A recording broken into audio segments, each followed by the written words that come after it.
Muy buenas tardes todas, todos y todos. Bienvenidos a su programa El Expiatorio. Como cada semana estoy con mi querida amiga, comentarista, periodista Dolores Delgado para hablar de estos temas que se nos van ocurriendo semana con semana, pero principalmente en donde abordamos temas de cómo influye el espionaje, la cultura popular y la política en nuestras tomas de decisiones. Dolores, ¿cómo te encuentras? Saluda a nuestra audiencia.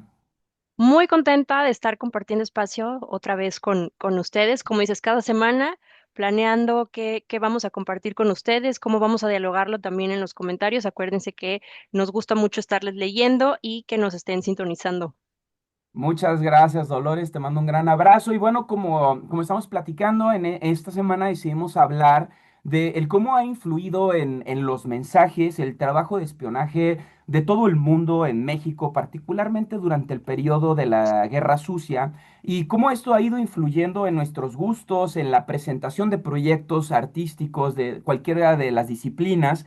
Pero particularmente hubo un caso en el que nos llama la atención, el caso de John Ford, director de cine, que se une a la unidad de fotografía de la campaña naval durante la Segunda Guerra Mundial, lo cual llama la atención de la OCC, una oficina previa a la CIA, en donde William Donovan, el director, lo invita a trabajar directamente para encargarse de hacer de la propaganda que ocurría en este periodo de la Guerra Fría. Recordemos a nuestra audiencia que era esta guerra que se llamó así porque era una guerra cultural entre los países, digamos, ponderantemente con una filosofía de alguna manera de izquierda política y partidista, mientras el capitalismo global se enfrentaba, es decir, Estados Unidos contra Rusia. Principalmente las luchas, o se le llamaba guerra, porque había una búsqueda principalmente cognitiva. Recordemos la carrera a la luna, fue parte de esta Guerra Fría, pero también había propaganda. En el caso particular de John Ford es verdaderamente interesante, dado que este personaje efectivamente llega a vivir a México a mediados de los años 40.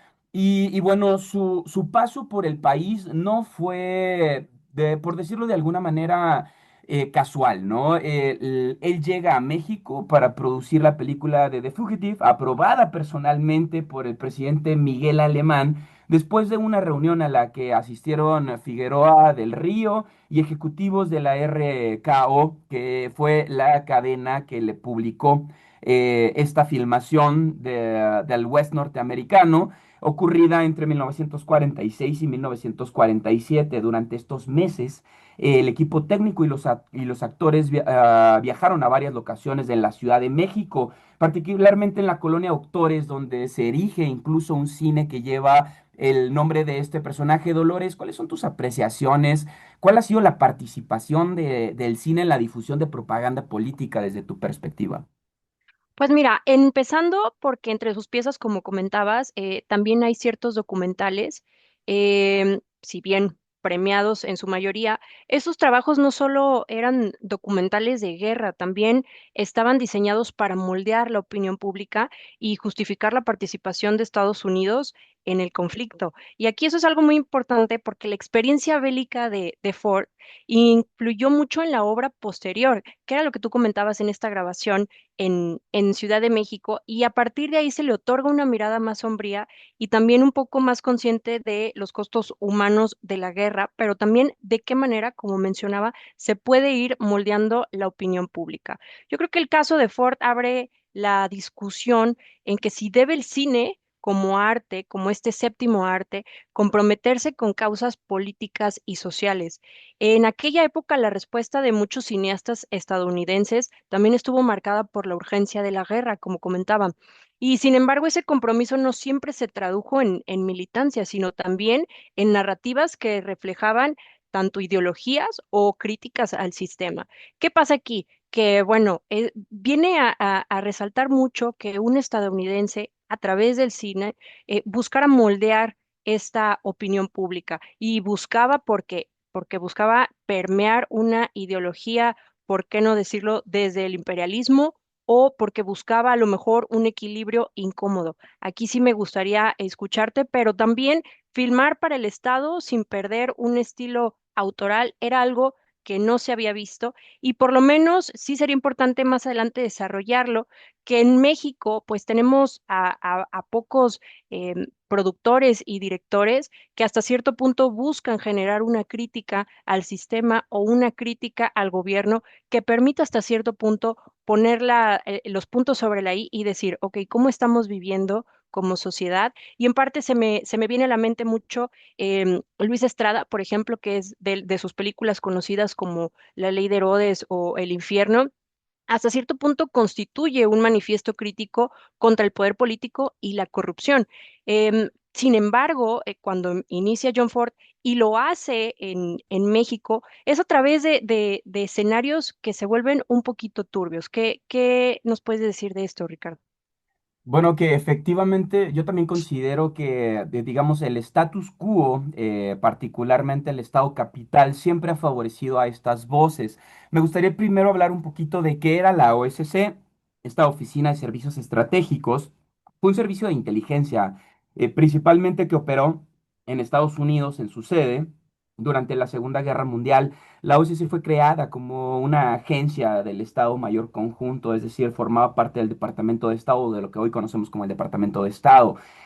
Principalmente se encargaba de coordinar las actividades de espionaje tras las líneas enemigas para todas las ramas de las Fuerzas Armadas de Estados Unidos. Recordemos que Estados Unidos tiene sus Fuerzas Armadas divididas en comandos, Comando Norte, Comando Sur, y es de las pocas fuerzas armadas que tienen directa o indirectamente operaciones militares, a pesar de que, digamos, es considerado por la legislación internacional como, pues, intervencionismo, es decir, un delito internacional. Hasta el momento no hay nadie que juzgue a Estados Unidos por estas prácticas, simplemente son públicas, las sabemos, y siguen operando. ¿Y por qué digo que es el status quo? Bueno, cabe mencionar que además de la aprobación de Miguel Alemán, este expresidente también acusado de corrupción, de grandes alianzas con Estados Unidos, con el norte global, para favorecer, bueno, el extractivismo en México, esa ya forma parte de los gobernantes mexicanos a favor del capitalismo de la época del neoliberalismo. Pues no solo eso, los interiores de esta película se firmaron en estudios Churubusco, que bueno, todos y todos sabemos que Estudios Churubusco fue Televisa. De hecho, la cadena RKO, que curiosamente tiene o reporta grandes pérdidas tras la grabación del Fugitivo, fue aprobada en sociedad por el mismísimo Emilio Azcárraga Vidorreta, quien era presidente de Televisa en ese momento. Es decir, era el gran capital de la mano del Estado capital apoyando un proyecto de difusión de propaganda procapitalista en territorio extranjero, con la venia de las propias autoridades, así de subordinados y subordinadas estábamos. Es por eso que cuando tenemos discusiones sobre las producciones Televisa, sin demeritar el trabajo de la producción obrera dentro de Televisa, porque evidentemente seguro habrá grandes talentos dentro de Televisa, también es que hay que ser muy claras al respecto. En gran medida, lo que nos hizo crecer como mexicanos en términos televisivos no es porque fueran las grandes producciones. Yo siempre pongo en tela de juicio ahora que está tan de moda Chespirito y su historia con algunas de sus producciones, que en realidad son muy malas. Simplemente es que no había nada más que ver en la televisión y de alguna manera se utilizó este nuevo dispositivo como ahora se usa, digamos, las redes sociales, la inteligencia artificial que está inmiscuida ya casi en todos nuestros dispositivos, como un aparato de propaganda. Y se puede decir clara y abiertamente, de hecho, si tú le preguntas a las diferentes inteligencias artificiales cuál es la que tiene la mejor metodología de recolección de datos, cada una responde que ella misma. Es decir, ya hay un sesgo de producción de información al cual, de hecho, además no podemos acceder. Nosotros no le podemos pedir a la inteligencia artificial cómo llega a esa conclusión. Bueno, de la misma manera, cuando los cines se proliferan en todo el globo, al mismo tiempo que como se prolifera la televisión, bueno, son los grandes capitales, digamos, el gran aparato represor, quienes dirán qué mensajes aparecen y cuáles son los que triunfan. ¿Cómo lo deciden? Bueno, con tiempo en pantalla, con favores como los que acabamos de hablar, que además no son únicos. Estos favores fueron evolucionando. En gran medida pasaron te sientan en la silla del poder, por decirle de alguna manera, y te contactan con grandes empresarios de los medios de comunicación, grandes empresarios del arte. De hecho, recordemos esta venia que había entre los cantantes de ópera clásico y el escándalo que se armó cuando Chabela Vargas toca en Bellas Artes. Es decir, siempre ha habido una separación en términos de clase entre quienes producen manualmente, es decir, el arte colectivo o el arte que no surge de las élites y quienes se van adentrando en el sistema, es decir, quienes institucionalizan el arte, por decirle de alguna manera. Y entonces, este modelo de prebendas, es decir, yo voy a producir tu proyecto periodístico, artístico, musical, siempre y cuando mandes este mensaje. De la manera que sea, digo, al final quienes nos dedicamos a las narrativas, sabemos cómo construir discursos. Y esto fue evolucionando ya no solo en el uso del espacio público, en la presentación de los ejes del poder, es decir, que te presenten con quienes pueden realizar estas grandes producciones, sino después en ciertos aparatos que se fueron institucionalizando.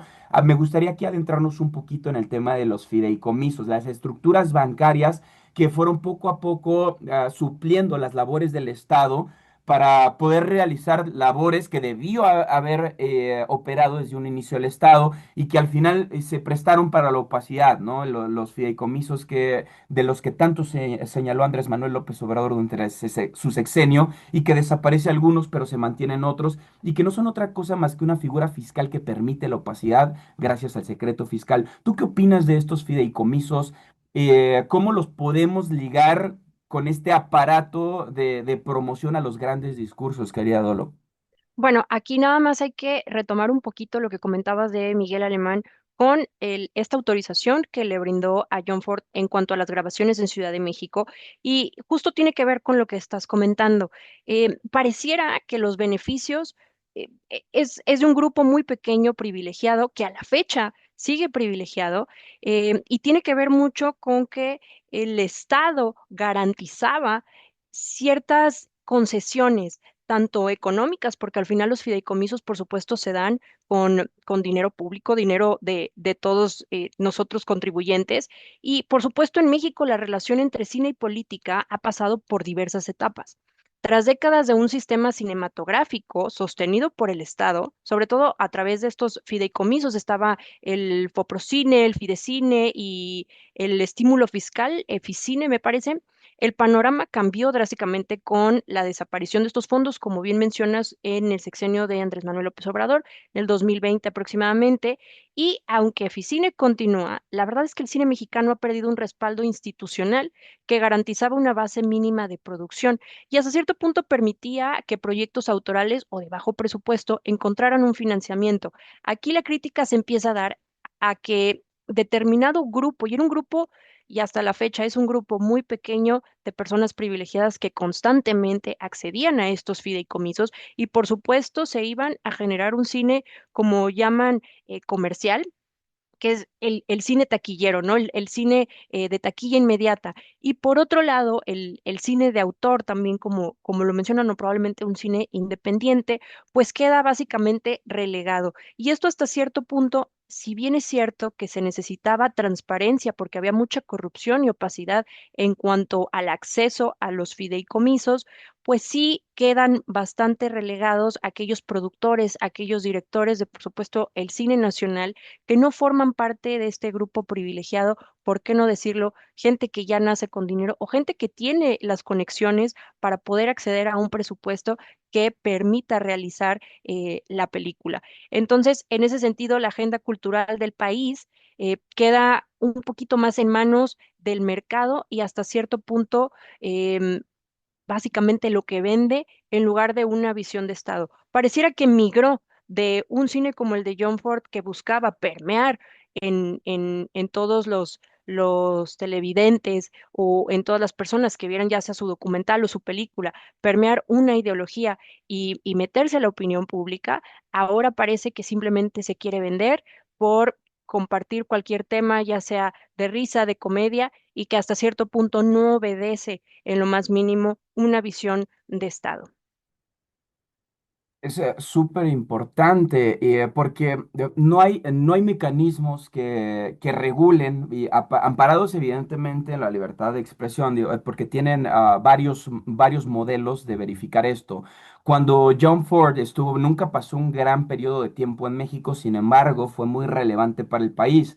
El problema es que él trabajaba para la OSS, es decir, para la CIA, mientras filmaba El Fugitivo en México y no había nada que regulara que estos recursos se Ok. utilizaran para la intervención cognitiva de países ajenos, es decir, pérdida de soberanía intelectual. De esto casi no se habla, es decir, cuando se promovió el discurso mexicano en la literatura, en las bellas artes, bueno, fueron muy pocos casos. De hecho, este es uno de los grandes motivos por los cuales Juan Rulfo es uno de mis escritores favoritos, es quien pone sobre los escenarios digamos, del discurso intelectual y narrativo, el día a día de la mexicanidad en toda la extensión de la palabra. Yo considero que debería de haber mecanismos para que extranjeros produzcan en México o que los mexicanos produzcan con recurso público para posteriormente privatizar esto. Me parece que deberíamos de poner en tela de juicio no la desaparición de las ayudas para el arte, creo que esas son necesarias, indispensables y además son proyectos que se deberían de impulsar desde cada nación. El arte nos hará libres, una exposición en una galería es como un pájaro en una jaula, el arte necesita salir a la calle, pero para que salga a la calle el arte debe reflejar esas calles, es decir, tiene que estar apropiado por las personas. Estamos casi llegando a nuestro final del programa. Me gustaría una última reflexión, Dolores. ¿Qué te parece si me das tu apreciación, por ejemplo, porque no es el único caso, tenemos también uno más reciente, que es el de Sam Payne, llegando a Jalisco, que es nuestra tierra, impulsando una marca de tequila, hablando con el capo de capos. ¿Esto qué impresión te da? ¿Hay alguna regulación? ¿Crees que el Estado deba de intervenir en estos procesos? Bueno, de entrada, sí es importante una intervención del Estado porque al hablar de capos, pues ya no solamente se está hablando de un acceso a un fideicomiso como lo estábamos hablando, ya son temas de crimen organizado, entonces por supuesto que debe haber una intervención, pero fíjate que antes nada más de concluir, me parece que el tema del cine es un tema que se aborda poco en los medios de comunicación y me parece que necesita foro. Porque en México se hace muy y se produce muy buen cine, sin embargo, no llegan a la pantalla grande, no llegan a los cines donde todos estamos acostumbrados a ver la película del domingo. Y hay bastantes cineastas que valen la pena. Está un Everardo González, que es un documentalista que aborda la violencia y la desaparición forzada, un tema que está muy presente, desafortunadamente, en nuestro país. También está Tatiana Hueso, quien a través de obras como Noche de Fuego da voz a realidades silenciadas por la violencia de género y el narcotráfico, algo que estabas platicando con el tema de Sean Penn y esta presencia que tuvo en Jalisco. Y también, pues en México, el desmantelamiento parcial de los fideicomisos, pues ha reducido el margen para que los cineastas produzcan obras con libertad y compromiso social, y hasta cierto punto pareciera que se le está o se le sigue dando un privilegio a un cine extranjero. La pregunta yo creo que debe quedar un poquito abierta si en un país con crisis recurrentes y una industria frágil, se verá nuevamente un cineasta o alguna oportunidad, ya no solamente como cineasta, sino en la pantalla grande, una obra y vida que de manera directa con la historia política tengan esta coyuntura y hasta cierto punto hagan llevadero. No hay que olvidar que el cine no solamente busca retratar de una manera muy cruda algo histórico, sino también enaltecer la manera en la que como personas vivimos e interactuamos en el país y por supuesto en el mundo. Pues sí, en aras de estar recomendando cine mexicano, yo le quiero mandar un gran abrazo a dos grandes amigas, Yasua Larios y evidentemente a la adorada Ángeles Cruz, ambas cineastas mexicanas. Yasua Larios la pueden ver interpretando un papel maravilloso en El Secreto del Río, una serie que está disponible en diferentes plataformas. Me encanta su papel, es por primera vez una película a la que no me quedé con ganas de absolutamente nada. Ángeles Cruz, con Nudo Mixteco, por ejemplo, una mujer imponente, poderosa, inteligente, indígena y además bella persona. Les recomiendo mucho cine mexicano, como dice mi querida Dolores. Recuerden, están en este su espacio, El Expiatorio, donde les leemos todos sus pecados. Hasta la próxima semana. Un abrazo. Mm.